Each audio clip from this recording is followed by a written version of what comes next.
Hello good morning நட்புகளை எல்லாரும் எப்படி இருக்கீங்க பாருங்க. அப்படி பார்த்தாலே வாயுற மாதிரி மலாய் பன்னீருங்க. க்ரீமியாக ஜூஸியாக ப்ரோட்டீன் ரிச்சான மலாய் பன்னீர் எப்படி செய்யறதுன்னு பார்த்துலாங்களா? இதுக்கு மொத்தத்துக்கே வந்து 2 to 3 minutes தான் ஆகும். இதுக்கு தேவையான பன்னீரை 2 பக்கமும் போட்டு பொரிச்செடுக்கிறதுக்கு ஒரு 1-2 நிமிஷம் ஆகுங்க. மொத்தமே 5 minutes தாங்க.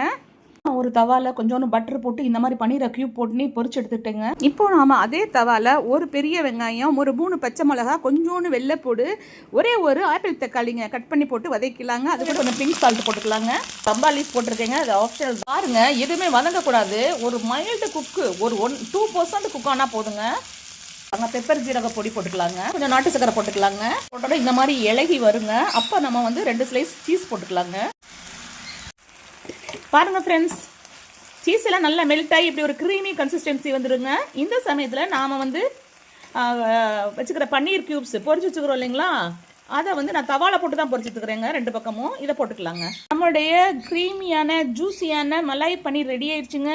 இந்த பன்னீர் வந்து பயங்கர டேஸ்ட்டு, ப்ளஸ் இதில் ப்ரோட்டீன் அதிகமாக இருக்குங்க. இதை நம்ம அப்படி இதுவே நம்ம வந்து ஒரு 150 to 200 கிராம்ஸ் வந்து ஒரு பிரேக்ஃபாஸ்ட்டாகவே எடுத்துக்கலாங்க.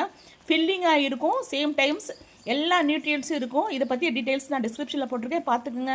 வீடியோ பிடிச்சிருந்துச்சுன்னா லைக் பண்ணுங்கள், கமெண்ட் பண்ணுங்கள், சப்ஸ்கிரைப் பண்ண மறந்துடாதீங்க friends. Thank you, bye, love you all, take care.